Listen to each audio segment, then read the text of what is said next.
Buenas tardes para todos. Estamos en este momento leyendo el documento 58. Ángela María, por favor, ya estamos grabando. Tenga la bondad. Ok, entonces vamos a empezar con el documento 58, el establecimiento de la vida en Urantia.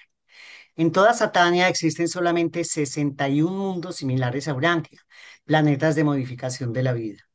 La mayoría de los mundos habitados se pueblan de acuerdo con técnicas establecidas. En tales esferas a los portadores de vida se les da poca libertad de acción en planear la implantación de la vida. Sin embargo, aproximadamente un mundo de cada 10 se designa como planeta decimal, se asigna un registro especial de los portadores de vida y en tales planetas se nos permite emprender ciertos experimentos de vida para modificar o posiblemente mejorar los tipos comunes de seres vivientes del universo. Ahí Requisitos tengo, previos. Ok, ahí puedo comentar lo siguiente. Permítame. Ah, el problema es que si yo comparto la pantalla, la persona que está compartiendo deja de ver. Entonces, Edilberto. Urantia nos está diciendo que en este momento, en todo Satania, Hola. Satania, Satania está compuesta de 1000 planetas habitados. Cuando se inscribió el planeta Urantia, se escribió en los anales de los planetas habitados, era el 606. Cuando se inició la rebelión de Lucifer, era el 619. Como que ya iban 619 planetas habitados. Urantia seguirá siendo el 606. Pero es muy interesante ver que cada 10 planetas eh, se designan como lugares para la experimentación de la vida, lugares para que se puedan hacer modificaciones. Y estos portadores de vidas que son ingenieros genéticos no solamente del sistema, sino de todo el universo local de Nevadon, ellos tienen esa posibilidad y es de hacer modificaciones en nuestro planeta. Mire que es que las condiciones físico-químicas para que un planeta pueda tener vida tienen que ser muy especiales. ¿Y qué nos dice la ciencia alrededor de los planetas habitados? Em, Mirando los análisis del telescopio James Webb, hemos visto que ya existen alrededor de unos 3600 exoplanetas, de los cuales unos pocos eh, presentan toda una sintomatología de la posibilidad de la vida. Y ellos, por ejemplo, solían, eh, en el caso de LT44, es muy, está a solo 22,5 años luz y tiene, aunque presenta 3 soles. Allá en esta ilustración que se ve en el fondo, voy a ver si pronto puedo cambiar el puntero. Aquí sería saliendo el primer sol, que está despuntando en la mañana, y aquí tenemos ya 2 soles. Este sería una gigante roja y esta sería una gigante amarilla. Y ahí presenta todas las condiciones para la vida. Es algo muy extraño porque nosotros pensamos que la vida solamente se puede generar a partir de una sola estrella porque es la que nos dio la vida a nosotros. Y en los exoplanetas pueden ser de dos, de tres. Y mire que es muy curioso que este K218b, que es en en lo que se llama Kepler, el Kepler 218b, presenta vapor de agua y nubes y se ha identificado que tiene moléculas que son únicas y exclusivamente referentes a la vida. Lo que pasa es que no se puede confirmar todavía a ciencia cierta porque la ciencia todavía es tímida para afirmar si existe la vida o no en estos 3600 exoplanetas que hasta ahora se han identificado. Mm, Hay muchos candidatos todavía para este efecto, entonces eh, es muy interesante ver cómo los portadores de vida han hecho mejoramientos en cada uno de estos planetas que son llamados decimales, o sea, planetas donde se experimenta con la vida. Ahora sí, por favor, compártenos nuevamente eh, la pantalla. de tu libro.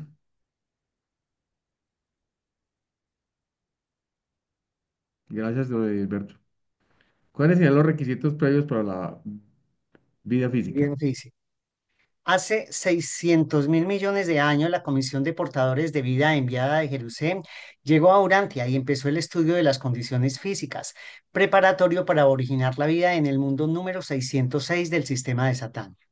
Esta había de ser nuestra 606ª experiencia con la iniciación de los modelos de vida nevadónicos en Satania y nuestra 60ª oportunidad de efectuar cambios e instituir modificaciones en las concepciones de vida básicas y normales del universo local. Que conste que los portadores de vida no pueden iniciar la vida hasta que una esfera esté del todo preparada para la inauguración del ciclo evolutivo.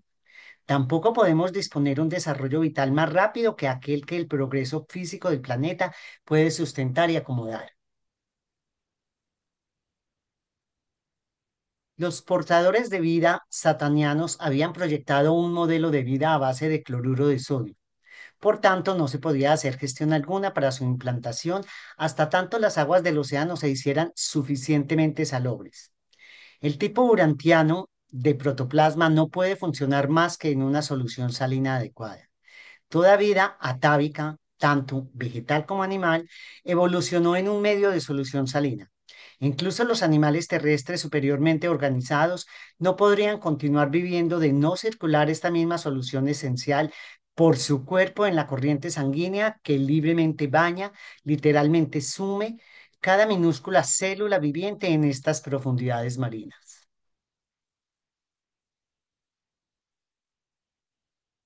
Sube, sube otro poquito. Vuestros antepasados primitivos circulaban libremente por el océano salado. Hoy por hoy, esta misma solución salada parecida al océano circula libremente por vuestro cuerpo, bañando cada cédula individual con un líquido químico que en toda su esencia es equiparable al agua salada que estimuló las primeras reacciones protoplásmicas de las primeras células vivientes que funcionaron en el planeta. Mas al comenzar esta era, Urantia a todas luces va evolucionando hacia un estado favorable para sustentar las formas iniciales de vida marina. Paso a paso, los acontecimientos físicos en la Tierra y en las regiones adyacentes del espacio van preparando el escenario para futuros intentos de implantación de las formas de vida que, según nuestra decisión, serían las que se adaptarían mejor al medio ambiente físico que se desenvolvía, tanto en el ámbito terrestre como en el espacial. Posteriormente, la Comisión Sataniana de Portadores de Vida retornó a Jerusalén, prefiriendo aguardar a que se desintegrara más la masa terrestre continental, lo cual brindaría aún más mares interiores y bahías abrigadas antes de empezar de hecho la implantación de la vida. En un planeta donde la vida tiene un origen marino, numerosos mares interiores y extensas tierras costales con aguas someras y bahías protegidas disponen las condiciones ideales para la implantación de la vida, y tal distribución de las aguas de la Tierra se venía desarrollando con rapidez. Estos antiguos mares interiores rara vez excedían una profundidad de 150 o 180 metros, y la luz del sol puede penetrar el agua del océano hasta una profundidad mayor de 180 metros. En tales costas de clima benigno y estable de una edad ulterior, la flora primitiva llegó a su destino en la Tierra.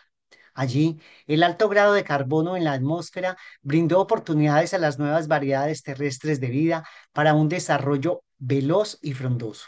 Aunque esta atmósfera era ideal a la sazón para el desarrollo vegetal, contenía tan alto grado de dióxido de carbono que ningún animal, y tanto menos el hombre, podría haber vivido en la faz de la Tierra.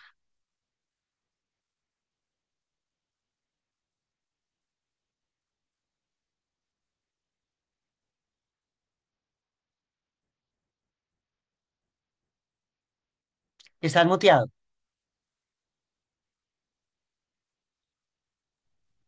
Aquí nos están diciendo los portadores de vida de nuestro sector que ellos proyectaron la vida justo en este planeta, pero había que esperar las condiciones físico-químicas propias del planeta y en la cual los océanos se hicieron lo suficientemente salobres porque la vida que ellos planearon era una vida fundamentada en el cloruro de sodio. De hecho, a principios del siglo XX, este filósofo francés René Quinton propuso utilizar el agua de mar como sustituto del plasma sanguíneo. De hecho, mire que el pH alcalino del agua de mar es 8,2, mientras que es muy similar al humano, que es 8,4. Por lo tanto, de alguna manera se puede sustituir. Esto es muy discutible porque la Organización Mundial de la Salud ha perseguido mucho este tipo de terapias que llaman terapias marinas, porque la gente se sana sin necesidad de utilizar ningún tipo de otros medicamentos. Analicen cómo cuando una persona llega por urgencias a un hospital, ¿qué es lo primero que le ponen? Pues le ponen, son una Salina. solución salina, porque justamente hay que equilibrar el pH y hay que equilibrar todo lo que son los minerales del ser humano.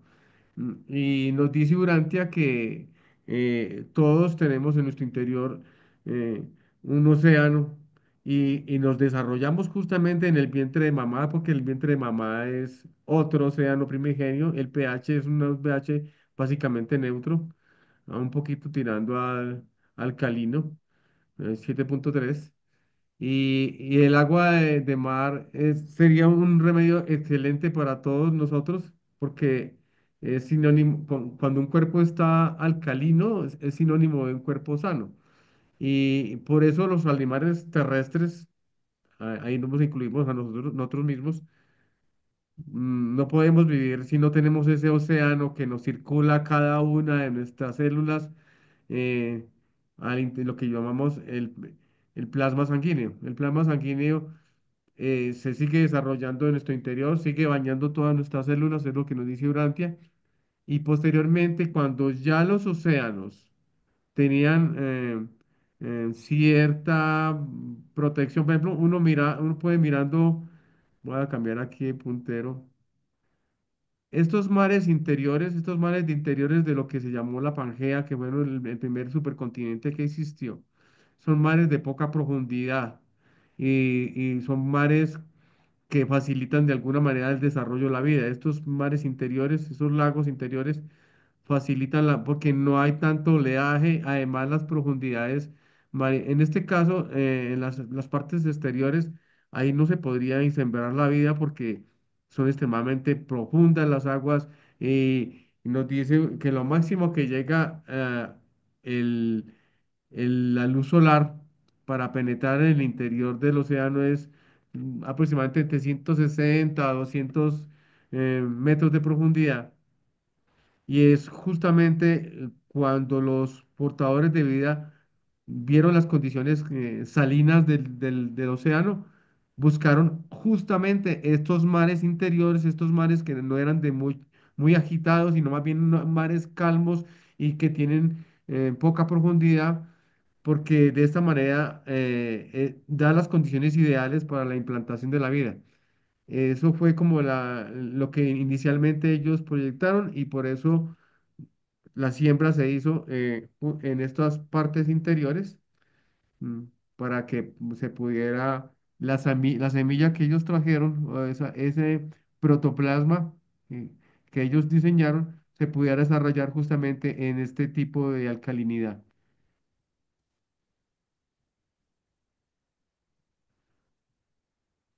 Edilberto,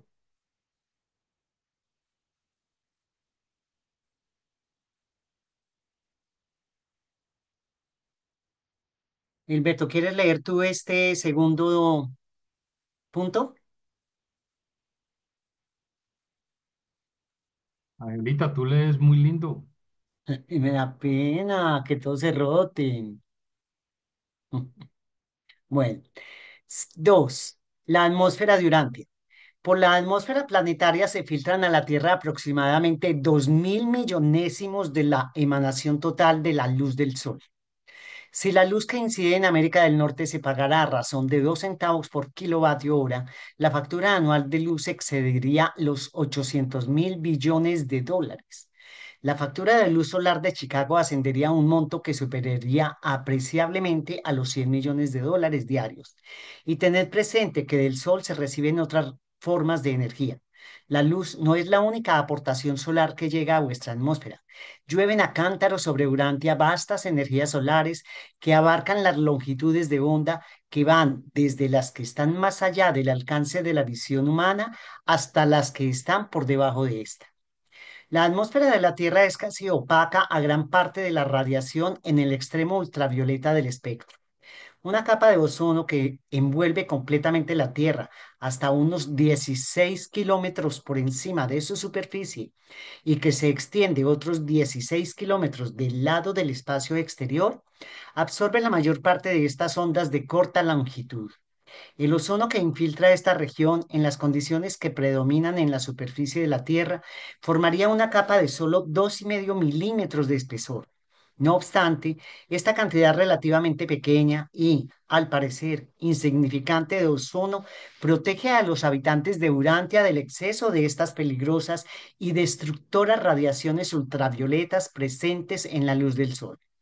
Pero si fuera esta capa de ozono un tanto más gruesa, se os privaría de los sumamente importantes y saludables rayos ultravioletas que actualmente alcanzan la superficie de la Tierra y que le son atávicos a una de vuestras vitaminas más esenciales, la D.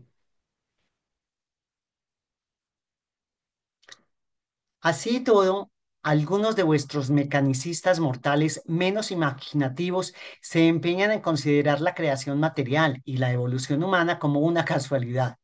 Los seres intermedios de Urantia han recopilado más de 50.000 datos de la física y la química, los cuales juzgan incompatibles con las leyes del azar casual y los cuales, según afirman, demuestran de manera inequívoca la presencia de un propósito inteligente en la creación material. Todo lo antedicho no toma en cuenta su catálogo de más de 100.000 descubrimientos ajenos al dominio de la física y la química que, según mantienen ellos, prueban la presencia de la mente en el planeamiento, creación y mantenimiento del cosmos material. Vuestro sol vierte verdaderos torrentes de rayos mortíferos a raudales, y vuestra vida amena en Urantia se debe a la influencia fortuita de más de 2 ventenas de operaciones protectoras aparentemente casuales, similares a la acción de esta capa de ozono única. De no ser por el efecto de manto de la atmósfera durante la noche, el calor se perdería por la radiación con tanta rapidez que la vida sería imposible de mantener salvo mediante métodos artificiales. Los 8 o 10 kilómetros inferiores de la atmósfera de la Tierra constituyen la troposfera. Esa es la región de los vientos y las corrientes de aire que ocasionan los fenómenos meteorológicos. Por encima de esta región está la ionosfera interior y subiendo sigue la estratosfera. Ascendiendo desde la superficie de la Tierra, la temperatura disminuye ininterrumpidamente por 10 o 13 kilómetros, a cuya altura se registran alrededor de 57 grados centígrados bajo cero. Esta gama de temperatura que va de 54 a 57 grados centímetros bajo cero siguen sin cambiar a medida que se asciende más por los próximos 64 kilómetros. Este ámbito de temperatura constante es la estratosfera. A una altura de 72 u 80 kilómetros, la temperatura empieza a subir y este incremento continúa hasta que, al nivel de los despliegues de la aurora, se alcanza una temperatura de 650 grados centígrados y es este calor intenso el que ioniza el oxígeno. Pero la temperatura en una atmósfera tan enrarecida no se puede equiparar con la medición del calor en la superficie de la Tierra. Tened presente que la mitad de toda vuestra atmósfera se encuentra en los primeros 5 kilómetros. Los arcos de luz superiores de la aurora boreal, como a 640 kilómetros, indican la altura de la atmósfera de la Tierra. Los fenómenos de la aurora guardan una relación directa con las manchas solares, aquellos ciclones solares que giran en sentidos contrarios por encima y por debajo del ecuador del Sol, tal como lo hacen los ciclones tropicales terrestres. Dichas perturbaciones atmosféricas giran en sentidos contrarios según ocurra por encima o por debajo del ecuador. El poder de las manchas solares para alterar las frecuencias de la luz demuestra que estos centros de tormentas solares funcionan cual enormes imanes. Tales campos magnéticos pueden arrojar partículas cargadas desde los cráteres de las manchas solares a través del espacio a la atmósfera exterior de la Tierra, en donde su influencia ionizadora produce las espectaculares luces de la aurora. Por lo tanto, tenéis los mayores fenómenos de la aurora cuando las manchas solares están en su apogeo o poco tiempo después, cuando las manchas están situadas por lo general más en armonía con el ecuador. Hasta la aguja de una brújula es sensible a esta influencia solar, ya que se vuelve un poco hacia el este cuando asoma el sol y un poco hacia el oeste cuando el sol está por ponerse. Esto sucede todos los días, mas durante el auge de los ciclos de manchas solares, esta variación de la brújula es 2 veces mayor.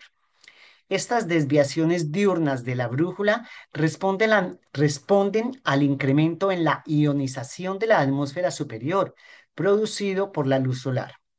Es la presencia de dos diferentes niveles de regiones conductoras electrizadas en la superestratosfera la que explica la transmisión a larga distancia de vuestras radioemisiones de onda corta y larga.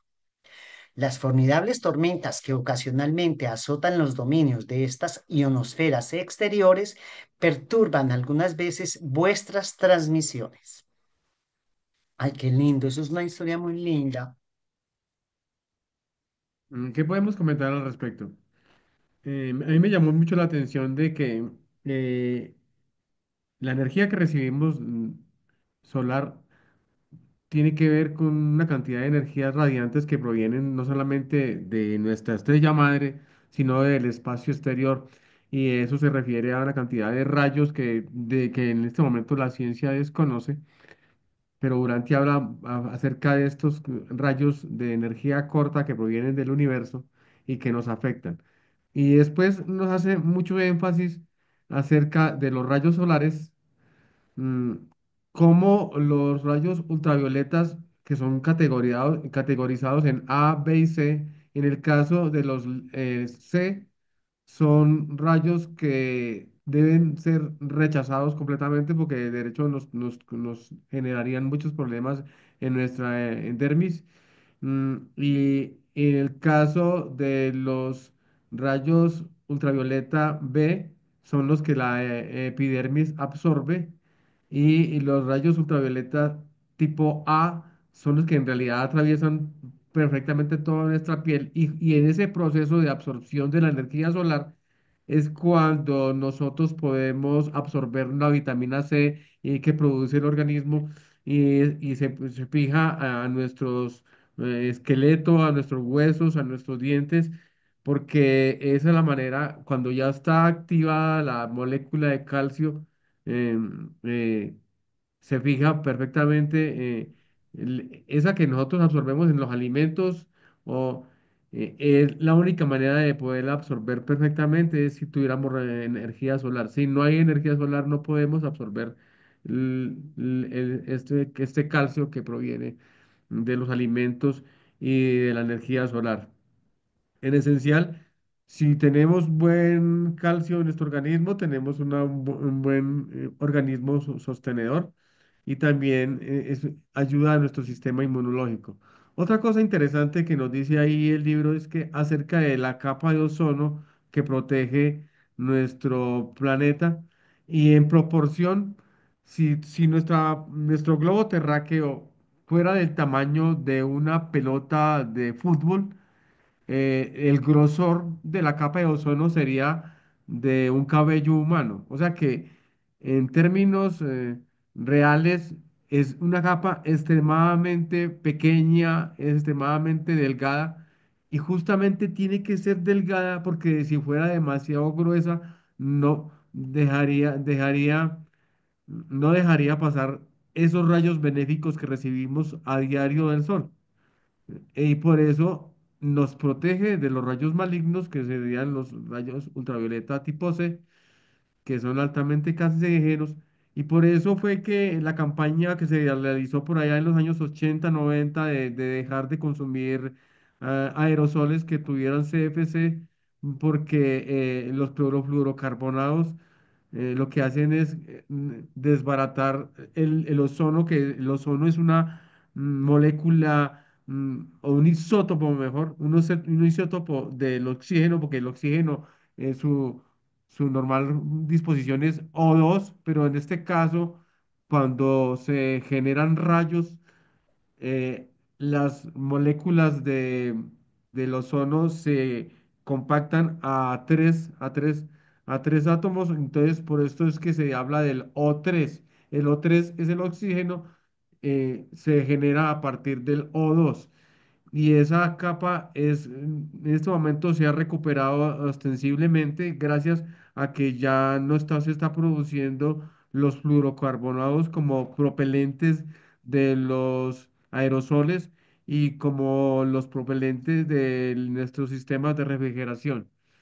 Otra cosa que nos hablaba ahí también en el libro, nos habla acerca de que nuestra atmósfera, en realidad, mire que en la parte que llamamos troposfera, y viene la palabra tropos, hombre, en la atmósfera, o sea, en la capa del hombre, la troposfera, está entre los 15 grados y menos 60 grados centígrados.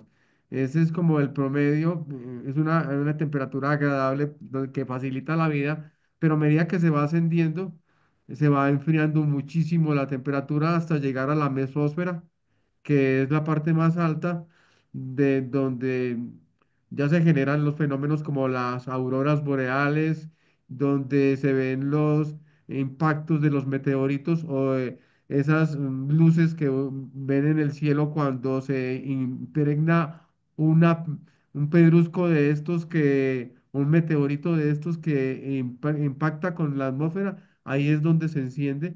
Porque si hablamos de la termosfera, ahí ya las temperaturas son altísimas, mire que ya dejan de ser de menos centígrados, ya no es frío, sino que extremadamente calientes, 1000 grados centígrados en adelante. Entonces, esas capas que posee nuestro planeta están pensadas justamente en que facilite la posibilidad de la vida. Esto es algo increíble, cómo es posible que nuestro planeta se haya ajustado a las condiciones físico-químicas y ambientales para que la vida se genere en ese pequeño margen de solo 15 grados centígrados en promedio, que es donde se desarrolla la vida. Continuemos la lectura. Impresionante. ¿Quién quiere leer de ustedes, niños? Ya alcen la manito. Yo, ya estoy aquí. Ok, adelante. Ya llegué. Bueno, ¿por dónde vamos? Tres. El medio ambiente espacial.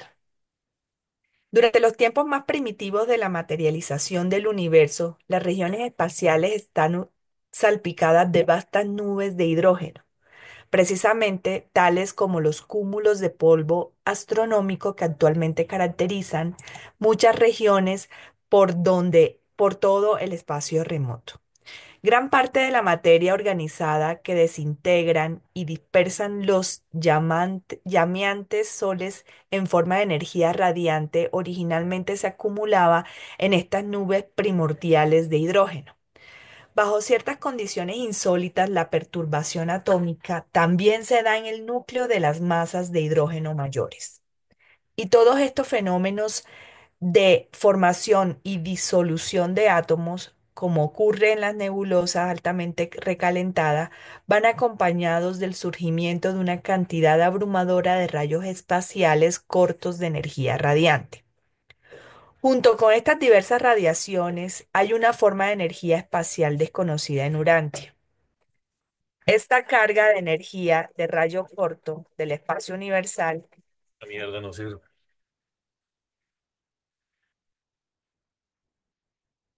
¿Dónde voy?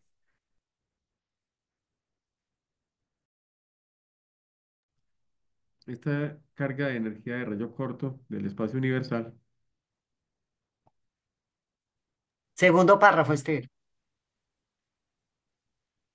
Esta carga de energía de Esta rayo carga corto de del energía. espacio universal es 400 veces mayor que todas las otras formas de energía radiante que existen en los dominios organizados del espacio.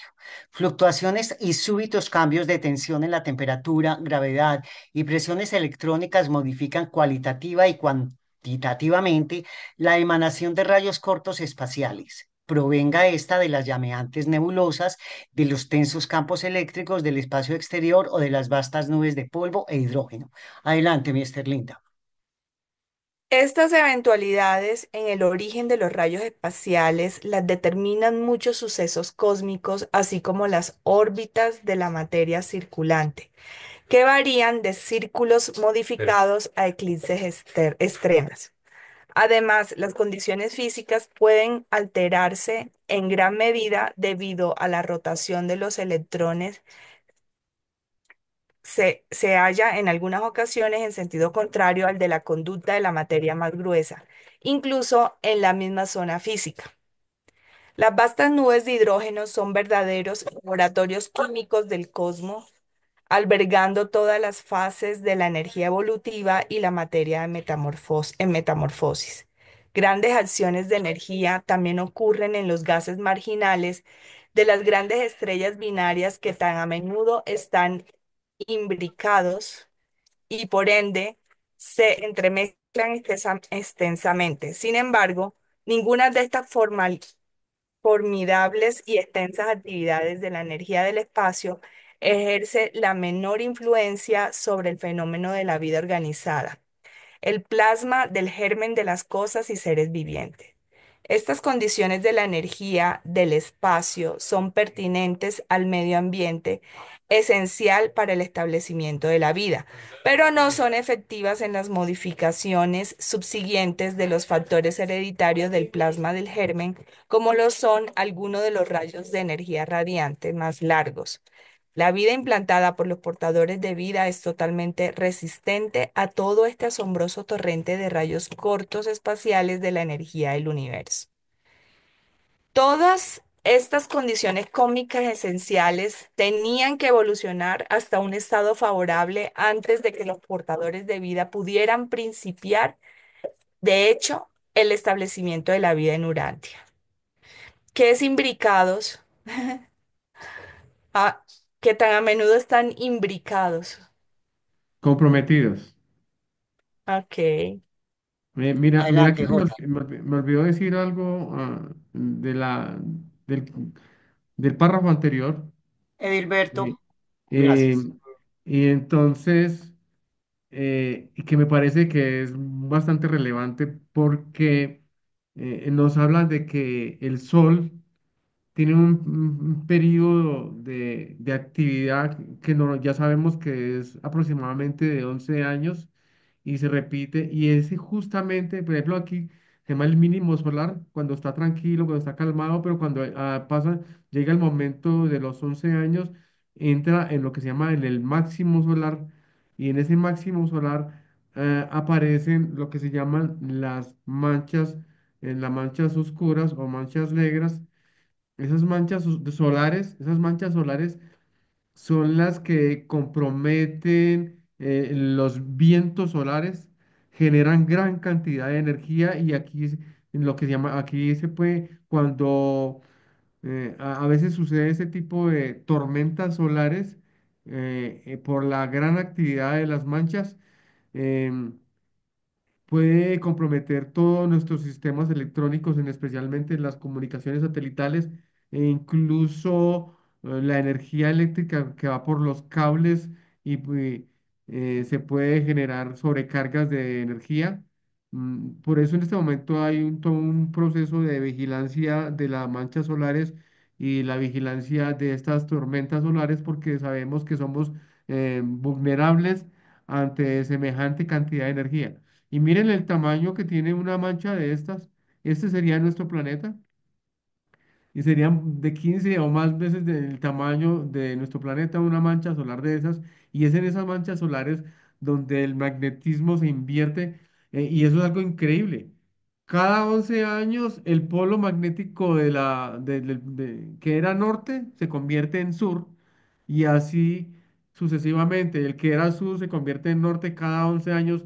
Es algo, un fenómeno muy extraño que sucede en nuestra brillante estrella y que eso en este momento implica ah, al ser humano porque la velocidad de desplazamiento de la energía en el momento en que hay una explosión solar eh, y que se desplaza a 300.000 kilómetros por segundo, se demora para llegar a nuestra atmósfera aproximadamente 7 minutos. En ese margen de 7 minutos sería la posibilidad que tenemos para apagar nuestros aparatos, para poner los satélites a buen resguardo, si es que se puede porque de lo contrario, si viniese una tormenta solar fruto de la actividad máxima de solar de estas manchas, dañaría todos los sistemas satelitales, dañaría todos nuestros sistemas electrónicos. Por eso es tan importante estar pendiente y vigilantes de la actividad solar. Muy interesante esto que sucede a nivel de nuestros... Y estos son los rayos de carga corta que estábamos hablando ahorita, que son que proceden generalmente del choque de galaxias o del choque o de la emisión de estrellas. Hay muchas posibilidades, hay muchas maneras de que se generen estos rayos cortos espaciales en el universo. Y ahí nos estaban hablando de que eh, el universo entero está lleno de unas naves, de unas nubes de hidrógeno. Estas nubes de hidrógeno son las que, donde se organizan los elementos fundamentales de la vida. Ahí es donde se hace la alquimia propia de la construcción de los elementos. Y es en estas explosiones que se llaman explosiones de supernova donde se generan los elementos tan pesados como los que tenemos en el planeta Tierra. Por ejemplo, si usted en su mano tiene un anillito de oro, en realidad lo que tiene es ceniza de una explosión de estas, porque si es en ese proceso de la explosión, cuando en estas nubes se van generando nuevos elementos, entre ellos elementos tan pesados como el hierro, como el carbono, inclusive el oro, son ceniza de estrellas, ceniza de las explosiones que se producen allí en estas em, masas de hidrógeno que son los verdaderos lugares donde se forman las moléculas. Y ya en este momento la ciencia ha encontrado la etolamina, que es una molécula orgánica que contiene los fundamentos de la vida, porque tiene oxígeno, carbono, hidrógeno y nitrógeno, y se ha detectado en muchas de estas nubes en donde se hace referencia al libro Urantia.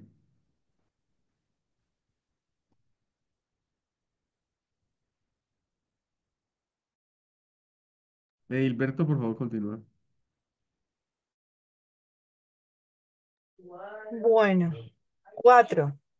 La era en los albores de la vida. El que nos llamemos portadores de vida no debe confundiros. Podemos portar vida a los planetas y lo hacemos, pero no trajimos vida alguna a Urantia. La vida en Urantia es única, original con el planeta. Esta esfera es un mundo de modificación de vida. Toda vida que aparece sobre ella la formulamos aquí mismo en el planeta. Y no hay otro mundo en Satania, ni siquiera en todo Nevadón, que tenga una existencia vital exactamente tal como la de Urantia. Hace 550 millones de años, el cuerpo de portadores de vida retornó a Urantia en cooperación con los poderes espirituales y las fuerzas superfísicas. Organizamos e iniciamos los modelos originales de vida de este mundo y los plantamos en las acogedoras aguas del ámbito. Toda vida planetaria, aparte de las personalidades extraplanetarias hasta los tiempos de Caligastia, el príncipe planetario, tuvo su origen en nuestras tres implantaciones de vida marina, originales, idénticas y simultáneas. Estas tres implantaciones de vida se han designado como la central, euro, euro- eurasiático-africana, la oriental, australasiática, miércoles, y la occidental, englobando Groenlandia y las Américas. Hace 500 millones de años, la vida vegetal marina primitiva estaba bien establecida en Urantia.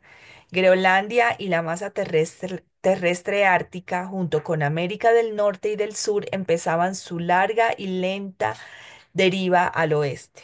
La África se desplazaba ligeramente hacia el sur, creando un surco de este a oeste, la cuenca del Mediterráneo entre sí y el cuerpo materno.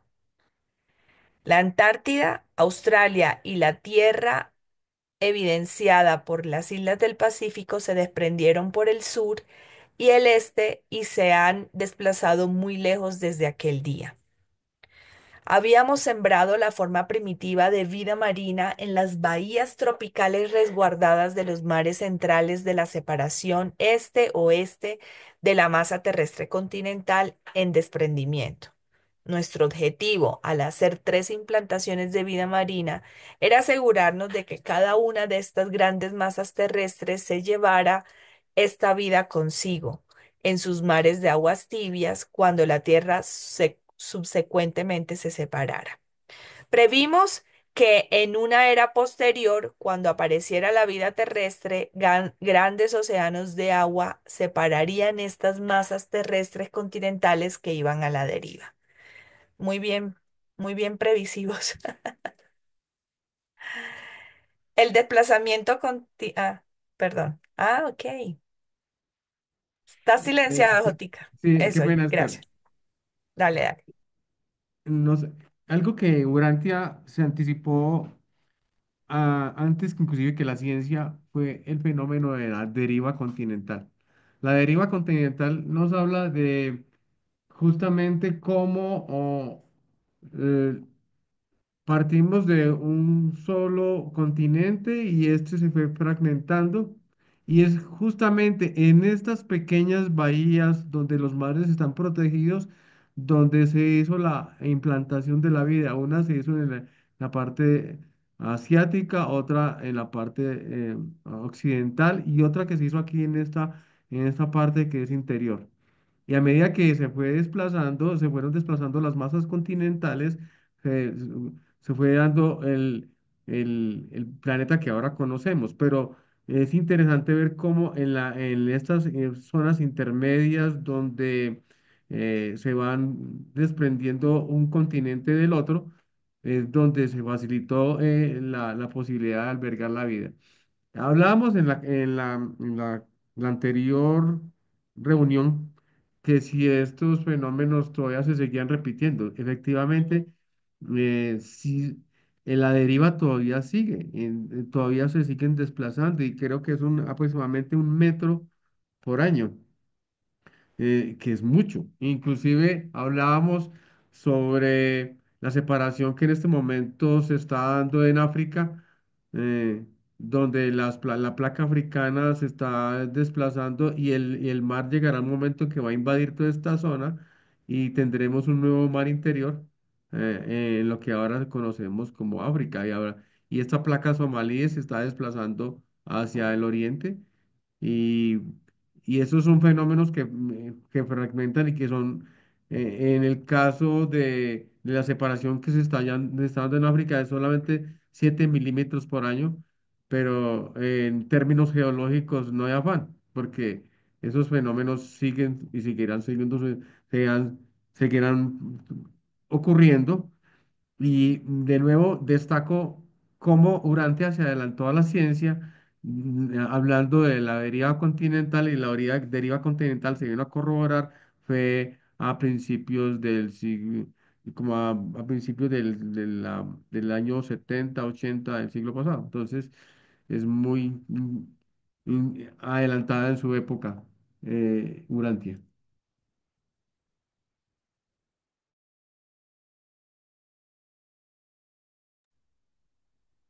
Listo. Muy bien, muy interesante. ¿Será que se puede partir por aquí, por Colombia y quedemos los buenos de un lado y los mamertos en otro, perdón? Según los mapas que plantea JJ Benítez, dice que si va a caer el meteorito por estos lados, eh, el océano se entra por todo lo que conocemos como el Cañón del Magdalena y va a generar un mar interior similar al que había existido en alguna época y Bogotá quedaría con costa. Vamos Oh, Perdón, Otamusa, te pregunto, ahí en esta partecita donde dice que solamente, pues, que no hay otro planeta como Urantia, entonces quiere decir que solamente la forma con que conocemos este planeta solamente existe aquí en Urantia, no hay otro planeta con estas condiciones. No, porque la atmósfera varía en todos los planetas. Por ejemplo, si tuviéramos una atmósfera muy fuerte, de mucha fuerza, de mucha atracción gravitacional, seríamos pequeñitos, enanitos. Pero si fuera de menor consistencia, nosotros seríamos muy largos, de 2, 3 metros más o menos, de en adelante. ¿Por qué? Porque la atmósfera está condicionada, condiciona el tamaño de la vida. Entonces, por eso estamos en el punto ideal.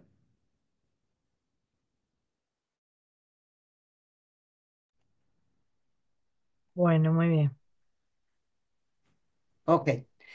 Continuó la deriva terrestre continental. El núcleo de la Tierra se había hecho tan denso y tan rígido como el acero, estando sujeto a una presión de un poco más de 3.600 toneladas por centímetro cuadrado y debido a la descomunal presión de la gravedad, estaba y aún está muy caliente en el interior profundo. La temperatura aumenta desde la superficie hacia adentro hasta que en el centro está un poco por encima de la temperatura superficial del Sol. Guau. Los 1.600 kilómetros exteriores de la masa terrestre consisten principalmente en distintas clases de roca. Abajo están los elementos metálicos más densos y pesados. A lo largo de las edades primitivas y preatmosféricas, el mundo estaba tan cerca de ser fluido en su estado ígneo y tan sumamente recalentado que los metales más pesados se hundieron en las profundidades del interior. Los que se encuentran hoy por hoy cerca de la superficie representan el exudado de antiguos volcanes, de grandes erupciones de lava posteriores y los más recientes depósitos meteóricos. La corteza exterior era de unos 64 kilómetros de grosor. Sobre un mar de basalto derretido de variante grosor yacía esta cáscara exterior, que a la vez aquel sostenía. Este mar era una capa móvil de lava ígnea sujeta a la alta presión, pero siempre tendiente a fluir acá y allá, equilibrando las cambiantes presiones planetarias y por este medio tendía a estabilizar la corteza de la Tierra. Aún hoy en día, los continentes continúan a flote sobre este mar de basalto derretido, no cristalizado, que parece un gran cojín. Si no fuera por esta condición protectora, los terremotos más severos sacudirían literalmente el mundo haciéndolo añicos. No son los volcanes los que causan los terremotos, sino el deslizamiento y desplazamiento de la sólida corteza exterior. Las capas de lava de la corteza de la Tierra, al enfriarse, forman granito. La densidad media de Urantia es un poco mayor a 5 veces y media la del agua. La densidad del granito es menos de 3 veces la del agua. El núcleo de la Tierra es 12 veces más denso que el agua. Los fondos del mar son más densos que las masas terrestres, y eso es lo que mantiene los continentes por encima del agua.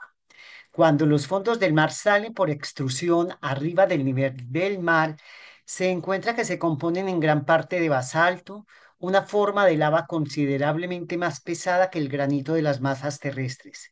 De nuevo, si los continentes no fueran más ligeros que los lechos de los océanos, la gravedad arrastraría las márgenes de los océanos sobre la Tierra, pero no se observan fenómenos de esta índole. El peso de los océanos es también un factor que contribuye al aumento de la presión sobre los lechos de los mares. Los lechos más bajos, pero más pesados de los océanos, más el peso del agua que yace sobre ellos, tienen un peso que se aproxima al de los continentes más altos, pero mucho más ligeros. No obstante, todos los continentes tienden a ir deslizándose lentamente en los océanos. La presión continental a nivel del fondo del océano es alrededor de 1.300 kilogramos por centímetro cuadrado. Es decir, esta sería la presión de una masa continental que se levanta a 5.000 metros por encima del fondo del mar. La presión del agua del fondo oceánico es solo de unos 350 kilogramos por centímetro cuadrado. Estas presiones diferenciales tienden a hacer que los continentes se vayan deslizando hacia el lecho de los océanos. Mm. La depresión del fondo del océano durante las épocas anteriores a la vida había elevado elevando una solitaria masa terrestre continental hasta tal altura que la presión lateral tendía a hacer que los bordes orientales, occidentales y australes se deslizaran cuesta abajo sobre los lechos subyacentes semiviscosos de lava hacia las aguas del Océano Pacífico que rodeaban esta masa de tierra. Esto compensó la presión continental tan plenamente que no se produjo una ruptura amplia en la orilla oriental de este antiguo continente asiático, sino que desde entonces esa línea costal oriental se cierne sobre el precipicio de las profundidades oceánicas adyacentes, amenazando con deslizarse a una tumba marina. ¿Qué historia? ¿Vas a comentar algo, Jota? No, no hay mucho que comentar porque en realidad es muy claro acerca de la gran presión que genera a nivel de la masa de los océanos genera tanta presión que ayuda justamente a producir materiales tan densos como el granito. Entonces, es el peso de las masas oceánicas que hace ese tipo de compactación y hasta tal punto que el núcleo de nuestro planeta, que está muy bien adentro, mire, ahí nos dice que inicialmente es todo ígneo y que tiene temperaturas similares al Sol. Es algo increíble. Increíble que el núcleo de la Tierra tenga esa temperatura tan alta, ¿no? Y de no ser así, no podría generar campo magnético que es el que el que nos protege. Si algún día ese núcleo dejara de ser de esas temperaturas y dejara de ser fluido, tendríamos graves problemas. Porque mire que la mayoría de planetas como el caso de Marte, se cree que ya su núcleo está inactivo, se dejó de ser fluido. Entonces, al perder esa energía que tiene el interior del planeta, pues el planeta muere, pierde su atmósfera también. Correcto. Esther, sexto. Esther, ok, Aquí continúo. estoy, aquí Ok, estoy. dale, dale, no te me pierdas, preciosa. El sexto. Hace 450 millones de años aconteció la transición de la vida vegetal al animal. Esta metamorfosis se verificó en las aguas poco profundas de las abrigadas bahías y calas tropicales de las extensas costas de los continentes que se iban separando. Y este acontecimiento, todo el cual era inherente a los modelos originales de vida, se produjo de manera paulatina. Hubo muchas etapas de transición entre las formas primitivas iniciales de vida vegetal y los organismos animales posteriores, bien definidos. Aún hoy persisten los modos de limo de la transición y no pueden clasificarse ni como planta ni como animal. Si bien se puede seguir el paso de la evolución de la vida vegetal a la vida animal, y bien que se han encontrado unas series graduadas de plantas y animales que conducen de manera progresiva a los organismos más complejos y avanzados a partir de los organismos más sencillos, no se podrán encontrar eslabones entre las grandes divisiones del reino animal ni entre los tipos animales prehumanos superiores y los hombres de los albores de la raza humana.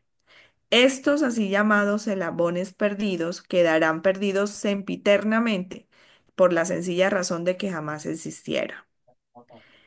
De era en era surgen especies de vida animal radicalmente nuevas. No evolucionan a consecuencia de la acumulación gradual de pequeñas variaciones, sino que despuntan afuera de órdenes de vida nuevos, hechos y derechos y aparentemente repentinamente, y aparecen repentinamente.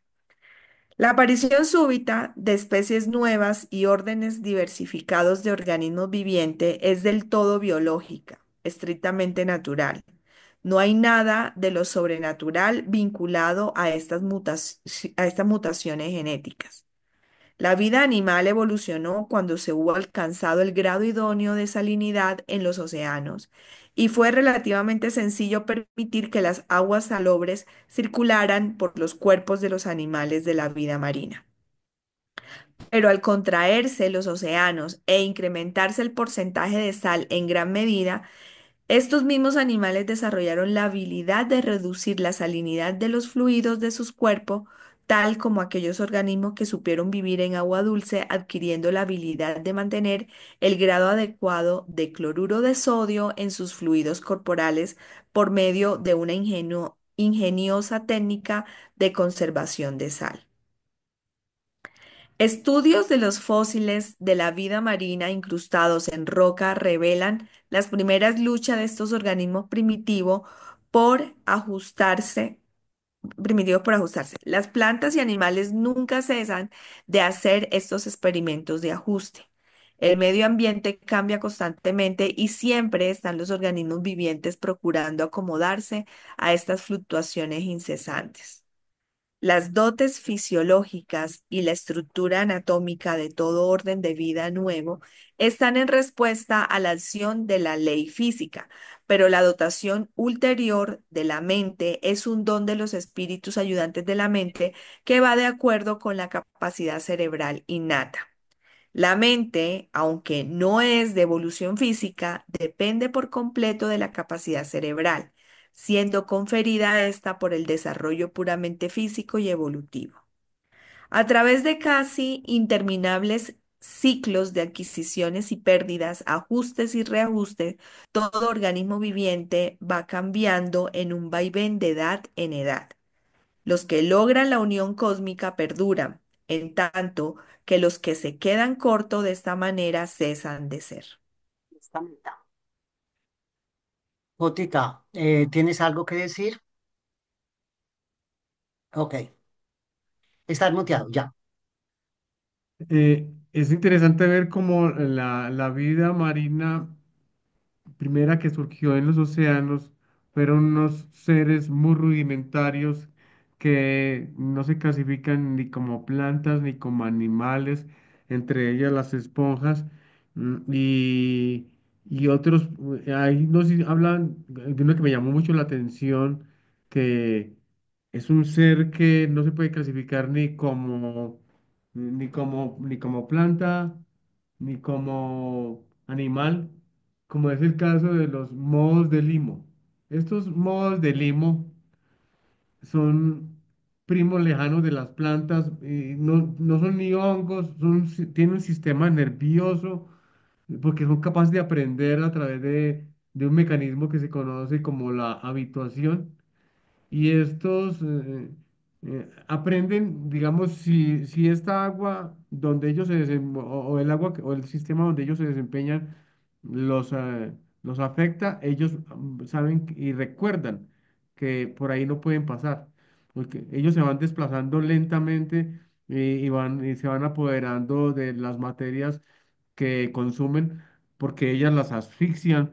Es un fenómeno que se llama fagocitosis, que es el propio de las amebas, en las cuales cogen la partícula de alimento y la van envolviendo hasta que la ingieren, la van ingiriendo en su interior. Entonces, estudios han demostrado que estos organismos son capaces de recordar, son capaces de responder a estímulos y, e incluso se hizo el experimento de fragmentar uno de ellos y partirlo en dos pedazos y uno de ellos aprendió que este tipo de suelo le hace daño y le transmitió ese conocimiento al otro fragmento. Y entonces es algo que hasta ahora la ciencia está empezando a entender porque eso es un ser que no es planta, tampoco es animal, y entonces es muy extraño. Y entonces uno mira, por ejemplo, la reproducción actual de mohos y de los musgos, ellos generalmente se reproducen por esporas. Estos pequeños soros, que son las bolsitas donde están las semillas, eh, son las que proporcionan los gametos masculinos y femeninos, pero ellos tienen que que cuando llegan a un lugar donde hay agua, ahí se pueden desplazar y se desplazan como si fueran animalitos, porque tienen locomoción y cuando nadando el uno en el gameto femenino se encuentra con el masculino y eso es un fenómeno que sucede solo y exclusivamente entre los helechos y los musgos. Entonces, es como un recorderis de lo que inicialmente fue la vida primitiva y como ese estado transicional que todavía las plantas eh, fueron las causantes de lo que más adelante se generó, que fue todo un proceso de adaptabilidad. Y podemos mirar aquí en este cuadro que estamos viendo cómo esas pequeñas cianobacterias, cianos que eran algas azules que producían como desecho el oxígeno, entonces los océanos se fueron llenando de oxígeno y posteriormente, porque inicialmente las condiciones no eran las más aptas para la vida, entonces la aparición de estos seres primitivos, por ejemplo, en el caso de los licopodios, ellos no tienen hojas, sino que son unas acículas, así se llaman. Esas acículas que son como hojas primitivas, fueron las que fueron adaptándose a todos los ecosistemas y fueron las que fueron ayudando a cambiar la atmósfera, que era de dióxido de carbono, a cambiarla por oxígeno, que era la posibilidad de que habilitar más adelante la posibilidad de que existiera la vida como la conocemos actualmente. Entonces, eh, si no fuera por el reino de las plantas, no podría existir el de los animales. Y muy curioso lo que sucedió con estos limos, esos limos y lo que todavía sucede con los musgos y y los helechos. Parecen animales, se comportan como animales, pero en realidad son plantas. Mm.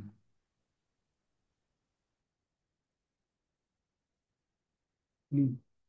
Bueno, yo voy a terminar, Tercito. ¿Sí? ¿Me da permiso? El libro geológico de la historia. El vasto grupo de sistemas rocosos que constituían la corteza exterior del mundo durante los albores de la vida o la era proterozoica ya no aparece en muchos puntos sobre la superficie de la Tierra. Y cuando, en efecto, surja de abajo de todas las acumulaciones de la edad de las edades subsiguientes, se encontrarán únicamente los restos fósiles de la vida vegetal y animal primitiva inicial. Algunas de estas rocas más antiguas que fueron depositadas en agua están mezcladas con capas posteriores y algunas veces producen restos fósiles de formas iniciales de la vida vegetal, en tanto que en las capas superiores ocasionalmente se pueden encontrar algunas de las formas más primitivas de los primeros organismos animales marinos. En muchas partes, estas capas más antiguas estratificadas de roca que contienen los fósiles de la primera vida marina, tanto animal como vegetal, pueden encontrarse directamente sobre la roca indistinta más antigua. Los fósiles de esta era producen algas, plantas parecidas al coral, protozoo primitivo y organismos de transición semejantes a la esponja. Pero la ausencia de tales fósiles en los primeros estratos de roca no prueba necesariamente que lo viviente no estuviera en existencia en otras partes en el momento en que aquellos se depositaban. La vida era escasa durante todos estos tiempos primitivos y solo con lentitud fue abriéndose paso sobre la faz de la Tierra. Las rocas de esta edad vetusta, hoy por hoy, están en la superficie de la Tierra o muy cerca de la superficie, sobre aproximadamente una octava parte de la superficie terrestre de hoy en día. El grosor medio de esta roca de transición, las capas de roca estratificada de mayor edad, es de como 2,5 kilómetros. En algunos puntos, estos sistemas de roca antiguos llegan a tanto como 6,5 kilómetros de grosor, pero muchos de los estratos que se le han adscrito a esta era pertenecen a periodos ulteriores. En América del Norte, este estrato de roca primitivo y antiguo que contiene fósiles aflora en las regiones orientales, centrales y septentrionales del Canadá. Existe una cordillera intermitente que corre de este a oeste, consistente en esta roca y que se extiende desde Pensilvania y los vetustos montes Adirondacks hacia el oeste por Michigan, Wisconsin y Minnesota. Otras cordilleras corren de Terranova a Alabama y de Alaska a México. Las rocas de esta era están expuestas acá y allá a lo largo y a lo ancho del mundo, pero ninguna es tan fácil de interpretar como la de los entornos del lago Superior y del Gran Cañón del río Colorado, donde estas rocas primitivas portadoras de fósiles que existen en varios estratos dan fe de los solventamientos y fluctuaciones superficiales de aquellos tiempos lejanos. Esta capa rocosa, el estrato más antiguo de la corteza de la Tierra que contiene fósiles, se ha desmoronado, plegado y retorcido grotescamente a consecuencia de los sollevantamientos producidos por terremotos y por los primeros volcanes. Los flujos de lava de esta época trajeron consigo mucho hierro, cobre y plomo cerca de la superficie planetaria. Existen pocos lugares en la Tierra en donde tales actividades se acusan más gratificante que en el Valle de St. Croix de Wisconsin. En esta región se verificaron 127 flujos sucesivos de lava en la Tierra con la sumersión en agua y sus siguientes depósitos de roca, aquello sucediendo a esto. Aunque mucho de la sedimentación de la roca superior y flujo de lava intermitente hoy en día está ausente, y bien que el fondo de este sistema está profundamente enterrado en la Tierra, no obstante, alrededor de 65 o 70 de estas crónicas estratificadas de edades pasadas ya quedan expuestas a la vista. En estas primeras edades en que la mucha tierra estaba cerca del nivel del mar, acontecieron muchos surgimientos y sumersiones sucesivos. La corteza de la tierra apenas entraba en su último periodo de estabilización relativa. Las ondulaciones, elevaciones y depresiones de la deriva continental anterior vinieron a contribuir a la frecuencia de la sumersión periódica de las grandes masas terrestres. Durante estos tiempos de la primera vida marina, extensas zonas de orillas de mar continentales se hundieron por debajo de los mares a un nivel de escaso metro o más de medio kilómetro de profundidad. Una gran parte de la arenisca y de los conglomerados representa la acumulación sedimentaria de estas orillas de mar antiguas. Las rocas sedimentarias correspondientes a esta primera estratificación yacen directamente sobre aquellos estratos que datan de mucho más allá del origen de la vida, remontándose a la primera aparición del océano global. Algunos de los estratos superiores de estos depósitos de roca de transición contienen pequeñas cantidades de esquisto o pizarra de colores oscuros, indicando la presencia de carbono orgánico y atestiguando la existencia de los antepasados de aquellas formas de flora que invadieron a la Tierra durante la edad de carbón o carbonífera que siguió. Gran parte del cobre en estos estratos de roca resulta de los depósitos en agua. Alguna parte se encuentra en las grietas de las rocas más antiguas y es el concentrado de las aguas de pantano estancadas de alguna antigua, abrigada orilla de mar. Las minas de hierro de América del Norte y Europa están ubicadas en depósitos y extrusiones que yacen en parte en las rocas no estratificadas más antiguas y en parte en estas posteriores rocas estratificadas de los periodos de transición de la formación de la vida. Esta época presencia la propagación de la vida a través de las aguas del mundo. La vida marina ha quedado bien establecida en Urantia. Un profuso y frondoso desarrollo de vegetación va invadiendo de forma paulatina los fondos de los someros y extensos mares interiores, en tanto que en las aguas de las orillas de mar pululan las formas más sencillas de vida animal. Toda esta historia se relata gratificantemente en las páginas fósiles del vasto libro de piedra de los anales del mundo. Y las páginas de este gigantesco archivo biogeológico manifiestan la verdad infaliblemente. Tan solo debéis aprender a interpretarlas. Muchos de estos lechos de mar antiguos actualmente quedan muy elevados por encima del nivel de la superficie terrestre y sus depósitos, edad tras edad, relatan la historia de las luchas por la vida de aquellos tiempos primitivos. Resulta ser verdad al pie de la letra, como dijo vuestro poeta, el polvo que pisamos estuvo otrora vivo. Presentado por un miembro del cuerpo urantiano de los portadores de vida actualmente residente en el planeta. Y por favor, me disculpo, no son someros, sino sómeros. Gracias.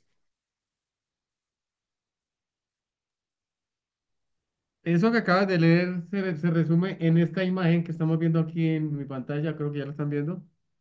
Miren que las rocas que han aflorado fruto de los movimientos tectónicos se ven como estratos, se ven los colores, se ven las diferentes líneas, li- capa por capa se fueron acumulando y cuando el mar tuvo la suficiente presión, lo que antes era lodo se convirtió en roca y a esto se le llama rocas sedimentarias. Estas rocas sedimentarias aquí se vemos en el valle de San Croix de Wisconsin donde se puede leer cada una de las capas por las cuales pasó el planeta y ahí es donde se encuentran los fósiles. Aquí alrededor, por ejemplo, del lago superior, uno ve que en las en las orillas del lago se ven y se puede leer perfectamente cuántas capas tiene y qué sucedió en cada una de ellas.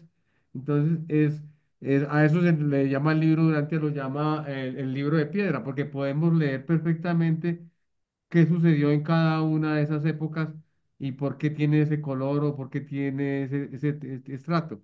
También ese fenómeno de destrucción cuando sale un pedazo de continente, ahí es donde van aflorando los metales que están en el interior de la Tierra y nos dicen que el plomo y otros elementos afloraron fruto de ese movimiento de las masas tectónicas. Ok, ¿quién tiene preguntas? Por favor, la manito arriba o quien quiere aportar algo. Uy, caramba, así de claro quedó esto.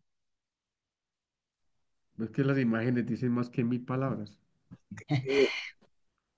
Joteca, en alguna conferencia que yo te oí a ti, hablaste del Internet de las plantas y de los árboles subterráneos.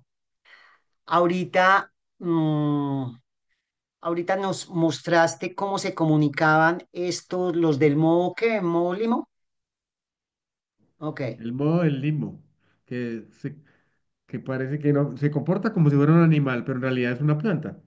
Y tiene la capacidad de aprender de qué medios ambientes le son hostiles y cuando siente ese medio, inmediatamente no lo rechaza y es capaz de transmitirse a la descendencia, es capaz de transmitirle ese conocimiento de que tales ecosistemas o que tales medios le son hostiles a la vida y por lo tanto no se aventura justamente a ese tipo de medio ambientes que son agresivos para él.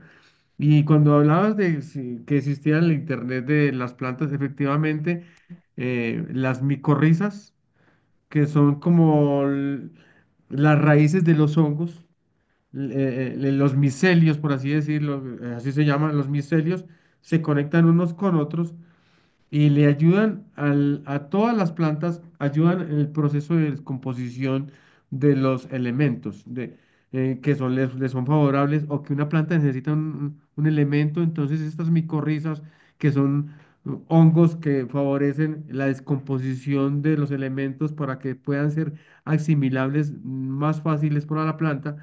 Entonces, digamos, si en un sector hay un elemento y en el otro carece, a través de estas micorrizas, a través de estos filamentos que van conectando planta por planta, estos filamentos que son hongos que facilitan la comunicación entre plantas, pues también ayudan al intercambio de los elementos que son carentes en un lado y que son más abundantes en otros. Entonces, ese intercambio de materiales y de información inclusive porque si hay una planta que tiene ausencia de agua, otras a través de los micelios le comparten el agua.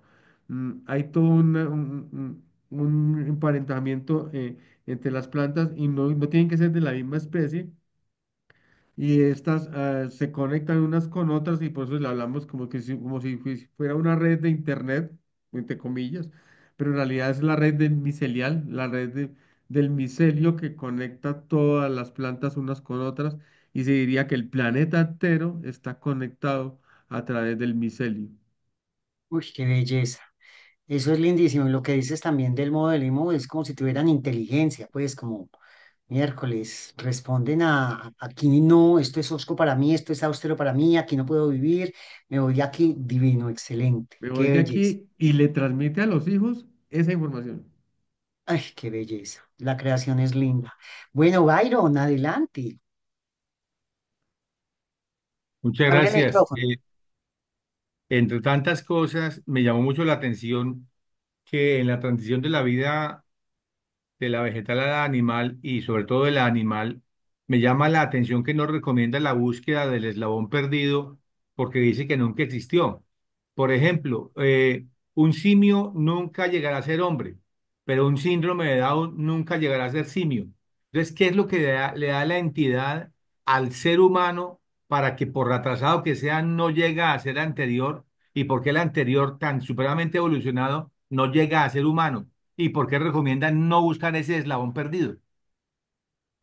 La ciencia se ha enfrascado en buscar eslabones en esa cadena donde la vida ha crecido y que se ha ido adaptando, porque la clave fundamental de los ecosistemas es la adaptabilidad, porque especie que no se adapta desaparece. Y entonces, cuando pasa, que Murantia dice que bruscamente, repentinamente, ese bruscamente o repentinamente quiere decir que está planeado, está pensado dentro de los procesos que hicieron los portadores de vida. Ellos han anticipado la posibilidad de que existan unas especies que se adapten a unos ecosistemas y obviamente otras no se van a adaptar. Y esa información se va pasando de generación en generación. Y es por eso que se habla del eslabones perdido. Pero el eslabón perdido entre los reptiles y las aves para demostrar de que existe un ave que inicialmente parecía más un reptil que se arrastraba por los árboles y que fue desarrollando la capacidad de volar. A eso le llaman eslabones perdidos porque la ciencia siempre se pega de la posibilidad de ese estado intermedio entre planta y animal, ese estado intermedio entre anfibio y reptil de tal manera de que la ciencia busca siempre la explicación idónea, pero mire que Urantia hace mucho énfasis en que esos cambios son ya planeados, son pensados, repentinamente se dan las cosas entre comillas, porque siempre mire que cuando uno lee el libro, ese repentinamente aparece en cursiva, porque es que en realidad ellos ya la tenían pensado, tenían planificado cómo la vida se iba a adaptar a los ecosistemas que van surgiendo. Esa es la clave fundamental de la vida, la adaptabilidad. Y eso es algo que ya los portadores de vida planearon desde un principio, cómo la vida se va adaptando a los diferentes ecosistemas. Maravilloso. Byron, baja tu manito, por favor. Osvaldo, adelante. Bueno, buenas noches a todos y maravilloso tema y muy bien diseñada la explicación, como siempre, Jotica, espectacular porque creo que a todos nos quedó claro ese maravilloso documento 58 que es tan atrayente, es uno de los documentos del libro La implantación de la vida que nos lleva a pensar en muchas cosas. No, yo solo quería felicitarlos y agregar lo siguiente, me parece que una de las cosas importantes que se habló, sobre todo al principio, fue cuando comentaste, Jotica, que pues lo que el libro nos enseña, de que en nuestro sistema hay 619 planetas en este momento con vida, nosotros seguimos siendo el 606 y que eso lo pone a uno a pensar en esa profusa vida cuando uno mira el cielo y ve esa cantidad de estrellas, pues vuelvo y repito yo que sería egoísta pensar que somos los únicos en un universo tan grande. Pero me llamó también la atención el aclarar, pues, que nosotros, como seres evolutivos del tiempo y el espacio, tenemos que en un futuro, pues porque sabemos nosotros que este planeta definitivamente no se va a acabar y la evolución continuará, porque nos faltan etapas por vivir. Definitivamente hay cosas que lo ponen a uno a pensar. Fíjense que, por ejemplo, los astronautas que la ciencia, la NASA y otros países ya han logrado poner en el espacio, cuando regresan al planeta, muchos de ellos se enferman porque les hace falta todas estas energías de las que el documento nos hablaba al comienzo, Jotica, y es que hay mucha influencia de todas estas energías que provienen de nuestro Sol y de otros lugares de nuestro universo local que nos llevan a haber evolucionado de tal manera que estamos perfectamente adaptados, por lo menos por ahora en este planeta. Entonces, es algo que pienso yo que en el futuro va a ser un reto para los científicos dilucidar cómo va a poder el ser humano vivir en otros planetas cuando no existen esas mismas energías que acá y cómo las pueden suplir, porque realmente el planeta ha logrado en este momento, como lo manifiesta ese documento y lo explicas tú, Jótica, ha logrado adaptarse de una manera tal, el ser humano, a este planeta que la salida no se hace fácil. Vuelvo y repito, hay astronautas inclusive que se han enfermado gravemente y otros que han muerto de cánceres y cosas por el estilo después del ingreso al planeta nuevamente, ¿no? Era eso lo que quería comentar. Muchas gracias y un saludo a todos. A ti, Osvaldo. Muchas gracias. Te ruego que bajes tu manito porque yo no lo puedo hacer. No soy, puedo acá. Armando, Bueno, con mucho gusto de verlos, saludarlos. Ese tema tan bello que se ha planteado por Jota y por ti en la invitación, sin duda es una reflexión de la maravilla de esa creación, de la profunda inteligencia que hay en todo lo que está allí, de lo que significa el planeta, desde la vida, la energía, la evolución, la progresividad, profundamente admirado. He leído el libro y parece que uno lo estuviera leyendo por primera vez, ¿no? O vuelve y se sorprende. Pero quisiera hacerle una pregunta a Jota. Eh, que esa capacidad de destrucción del ser humano, la posibilidad de activar esas ojivas nucleares que hay sobre la Tierra, pueden estropear este plan. En algún punto del libro dice que nos sacarían como una especie de arrebatamiento en un caso de amenaza planetaria de esa magnitud, casi que de un carácter apocalíptico. ¿Qué piensas tú de ello, Jota? Recuerda, Armando, que los verdaderos habitantes de este planeta Son los son seres intermedios. los seres intermedios. Y estos seres Sí, intermedios ya han intervenido varias veces para que fenómenos como la autodestrucción no se den. Bien es cabido en el año 60, cuando la colocación de los misiles en Cuba, ahí fue uno de los mayores peligros que tuvimos de una confrontación nuclear. Pareciera ser que hubo una intervención divina, comillas, porque las cosas se dieron y se pudieron solucionar en un diálogo. Y creo que cuando mm, ha habido proliferación de armas nucleares, siempre se ha asociado con fenómenos extraterrestres, porque ellos están muy pendientes de estas armas de destrucción masiva, y pareciera ser de que el ser humano es tan especial que lo más seguro es, y eso nos llena de orgullo de alguna manera, y con la certeza de que aunque haya destrucción parcial, la especie como tal no va a desaparecer. O si no, las únicas que se van a poder adaptar son las cucarachas, porque esas son las únicas que aguantan la radioactividad. Muchas gracias. Bien, bueno, Gracias, Armando. Gracias, Otica. Marcelino, te saludamos Muy- tres veces y tres veces te fuiste, así que bienvenido nuevamente.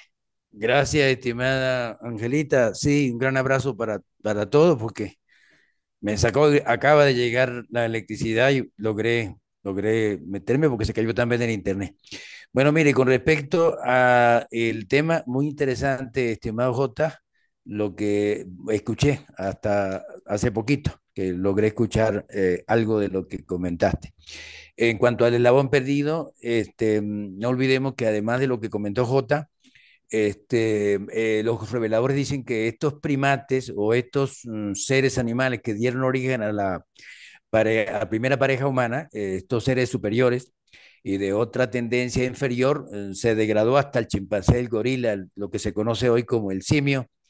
Entonces, estos seres que dieron origen a la primera pareja humana se autodestruyeron entre ellos mismos, de manera que no quedan descendientes de estos seres superiores, porque se autodestruyeron por sus guerras. De ahí pues tampoco se pueden encontrar esos datos. Por ese lado. Por otro lado, en cuanto a lo que comentó Armando, de la situación nuclear, no olvidemos que hay una conexión de los grupos de reserva del destino planetario, seres humanos que están allí conectados con cada uno de los grupos angélicos, superangélicos, que están ayudando al gobernador general en este gobierno seráfico planetario.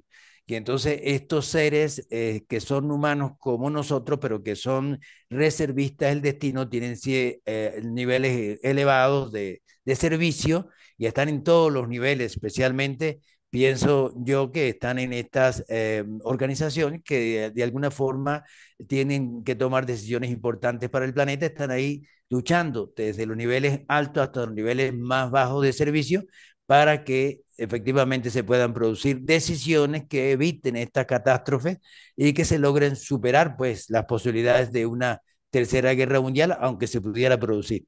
Y por otro lado, en cuanto a los portadores de vida, comentó el amigo Byron acerca de el por qué entonces se obstaculizaba la posibilidad de que un animal siendo superior volviera al nivel humano o llegara. Entonces los reveladores nos comentan que una vez que aparece la voluntad humana, en el caso de Antoni Fonte, la primera pareja humana, ya no hay posibilidad de que se siga fomentando la tendencia por cualquier especie animal. Entonces, eso más o menos, de acuerdo a eso, en el documento 65 dice algo de eso los reveladores, cuando dicen en la página 731, después de lograr cierto nivel de evolución orgánica y de aparecer el libre albedrío de tipo humano, en los organismos superiores que van evolucionando, los portadores de vida han de abandonar el planeta o bien hacer votos de renunciación, es decir, han de prometer solemnemente abstenerse de todo intento ulterior en el curso de la evolución orgánica. Es decir, ya no hay posibilidad de que sigan intentando cualquier otra especie para que llegue a la tendencia animal. Y en proceso natural, comentan ellos, que incluso esos animales que tienen la tendencia a seguir superando, ellos pierden la capacidad de poder ser capacitados, como el caso de Andón y Fonta, por el sexto espíritu y el séptimo espíritu. Es decir, no hay posibilidad de que se vuelvan humanos, aun cuando sí van a seguir creciendo. Quería compartir eso, Angelita. Muchas gracias. Un aporte maravilloso. Excelente. Le vamos a dar el paso a Novia. Adelante. Buenas Marcelino, baja tu manito. noches. Buenas Buenas noches, noches. Novia. Me van a perdonar que no tengo cámara en el computador. ¿Cómo estás, Jotica? Me encanta verte. Saludo especial para ti y para todos. Es que tengo una inquietud del primer párrafo del capítulo, porque ahí dice que somos el planeta decimal y ellos, los portadores de vida, tienen autorización para implementar novedades con el fin de mejorar biológicamente, tengo entendido, la especie, la vida. Entonces, a mí me surge una confusión porque he leído y he visto muchas conferencias, intervenciones y cosas donde le echan la culpa a ese, a ser un planeta decimal de la rebelión de Lucifer, de la de lo de Adán y Eva, de lo de una cantidad de cosas que yo pienso que no. Entonces no sé si es que yo estoy equivocada, Jotica, ¿tú qué opinas? Yo tengo entendido que es para implantar cosas biológicas en su formulamiento de la vida, pero lo de Lucifer y todas las calamidades que hemos tenido y de lo de Jesús y todas esas cosas, eso no tiene nada que ver con que somos planeta decimal. Entonces, esa era la pregunta. ¿Tú qué opinas al respecto? Porque Pues, son varias, incluso hay uno que dice que Mundo Urantia, un canal de YouTube y tiene algo, y dice que lo de la planeta decimal, y yo le dije, pero es que usted no está diciendo, eso que dice no es así, o sea, yo no lo tengo entendido así, de que estamos como estamos, es porque somos planeta decimal, mejor dicho, para decirlo de completito. Dime. pues yo creo que tú ya te diste la respuesta. Efectivamente, los planetas para la modificación de la vida no tienen otra inferencia que única y exclusivamente en cómo se procede para establecer la vida como tal. Que ellos, los ingenieros genéticos llamados portadores de vida, ellos lo que hacen es modificaciones al protogérmen inicial. Y esas modificaciones son las que facilitan que se pueda dar la vida en este planeta, en aquel otro, pero en la única parte donde les permiten hacer adaptaciones sobre el camino es aquí en los mundos decimales. En los otros llegan con el germen o el plasma vegetal, lo siembran y como se desarrolló, así fue. Mientras que Bueno. aquí sí podían Mm, hacer las modificaciones y como decía ahorita Marcelino, solo en el momento en que esa mm, modificación de vida hace conciencia y se establece la conexión con el espíritu de la sabiduría y el espíritu eh, de- eh, que conecta con la ministra divina, en ese momento ya la vida ya no la pueden modificar más, ya lo que fue, fue, porque ellos colocan todas las posibilidades de que la vida se va adaptando eh, en ese paquete que ellos traen, pero si ya la vida hace conciencia, ya no pueden hacer ningún tipo de modificación más. Entonces, efectivamente, la rebelión de Lucifer y todos los problemas que tuvimos con Adán y Eva, eso no tiene nada que ver con el mundo decimal. Nos tocó, mm, nos Bien. tocó una cantidad de problemas, Pero pero Pero sí, sí me has aclarado bastante algo que yo no lo había captado. Y es que ellos, yo pensé que las modificaciones ya las traían hechas, el examen, la tarea la traían, el machete lo traían listo. Y vamos a ver que hasta que aparece la conciencia, ellos pueden implementar. Es lo que te entendí ahora. solo en estos planetas, en los demás no lo pueden hacer. En los decimales, sí, sí, porque Sí, exacto, porque me dice que donde no son decimales la plantaron y como quedó, quedó. sí, así es. Eso, ya te entendí. Ah, gracias, sí, me has aclarado bastante. Gracias, Jotica, un gracias. abrazo. Gracias a ti, Nubia. Por favor, bajas tu manito. Es Estercilla, que, es que lo que pasa es que se me ha bloqueado el computador y no me deja hacer nada. Ahorita, cuando se desbloquee, bajo la mano. Jotica, bájale la manito a Nubia porque yo no soy co-host. O eso. Ok.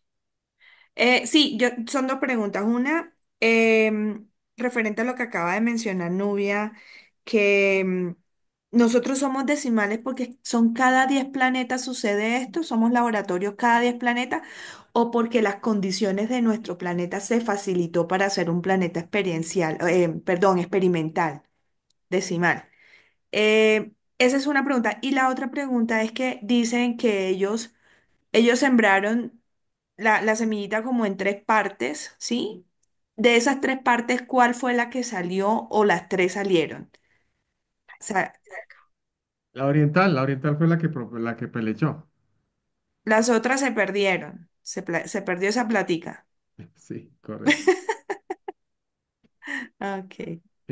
Hablando de los planetas decimales, Urantia es el 606 cuando lo matricularon como planeta consciente, o sea que ya había una especie capaz, pensante y consciente. Ahí quedó escrito como 606, pero en el orden de planetas decimales sería el 61.